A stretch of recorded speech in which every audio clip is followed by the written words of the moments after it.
for not maintaining pace car speed. They've lined him up behind Jamie McMurray in the number 1. That's a big hit. Fords on the front row, Chevys in the second, a Chevy and a Dodge in row 3, 2 Toyotas row 4, 2 Chevys row 5. Who will win the Daytona 500? 18 laps from the checkered flag. Green flag.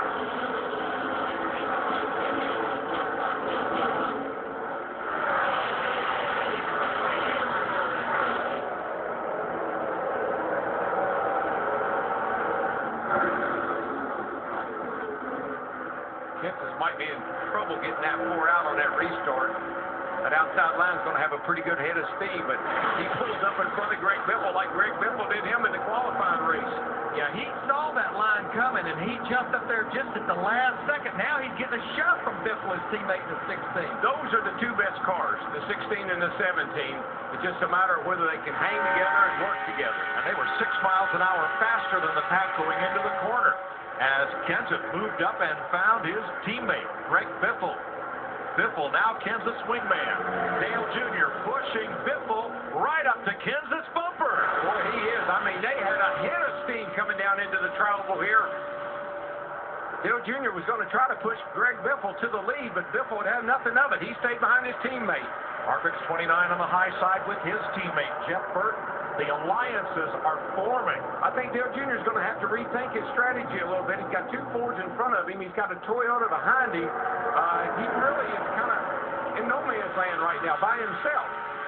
But what I've been seeing with Kevin Harvick in the 29 we're riding with, and his teammate Jeff Burton in the 31, just like earlier, Burton cannot push for any period of time. It's either getting hot or he just can't. I'm not sure why he can't stay hooked up. It's got to be heat. 3 of those Richard Childress Chevys now right together. Harvick, Menard, and Burton. 27, 29, and 31. That's those 4 cars down the bottom right now. The 17, the 16, the 88, and the 11. Those are 4 cars that have shown a lot of speed all through this race. You see the double yellow line at the inside of the racing surface. You cannot go below that line and advance your position, or there will be penalties. So right now, for those front 4, that yellow line's their best friend. You know, another driver that's up there, Ryan Newman in that 39 car we're looking at. Remember, he was our second caution of the race way back on lap 12 when he had that flat right rear. And here he's up there in the top 10. Yeah, if you're going to have trouble, have it early and get that lucky dog or a couple of breaks, and you're obviously right back in it. But it's going to be interesting to see if these 4 guys here at the front of the field will stay hooked up like this to the end and not give anybody a chance to get up there and challenge them. Kevin Harvick leading the outside lane. He's a Daytona 500 champion. He's going to need a push from Jeff Burton if he's going to challenge. Well, Burton's a good pusher for a little while, but he doesn't seem to be able to push very long. I haven't seen any speed out of that 29 car. He's been up there, but he hasn't been able to stay up there real well. Here's the push, and Harvick, the 2007 winner, inches his way past Paul Menard, trying to get even with 4th place Denny Hamlin now. Well, you couldn't get a better push. The 31 is all over him, and they got a 2-car tandem going on. But, man, it's hard to close up on that front pack. Yeah, you can see right there, it went right at 200 miles per hour when he just leaned on Harvick in that 29. Now, maybe down the back here, they can get a head of steam up and get a little side draft, maybe. That's Ryan Newman, 39, with Paul Menard. Sometimes on the outside, they're getting into turn 3. You can pick up a little room, make up a little time, but they actually look to me like they might even be falling back a tad. 13 laps to go. Oh, trouble, big trouble, big trouble. Impact. Sliding and spinning into the infield, McMurray.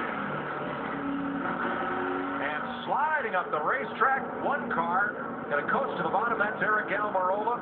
Regan Smith was in it, and Casey Kane. The left side of his car torn up, and we're back under caution for the 9th time at lap 188. Almirola, the 1 car there, McMurray's the one I saw. Man, he was spinning around like a top. Carl Edwards has damage to the right front, our pole sitter. It's about mid-pack. You see McMurray right back here. He's the first guy I saw go around in the...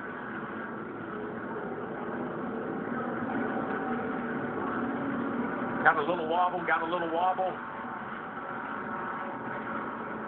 I believe he blew a left rear tire. That thing started wiggling around, and as he came into the trial, it spun out, and when it came to a stop, you can see the left rear tire is completely torn apart. So I think he had a cut tire, and the thing just got away from him. Yeah, he was wobbling through the trial there, and finally went around with him.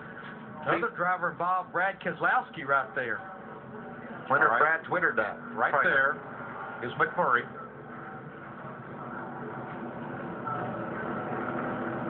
Yeah, Keselowski and the 2 just drove underneath Casey Kane in the 5. Just nowhere to go. Watch Tony Stewart there. He just worked his way right back. Keselowski missed that wreck by inches. Boy, Almirola came up the track right in front of Dave Blaney, who missed him. Watch that orange and black number 1.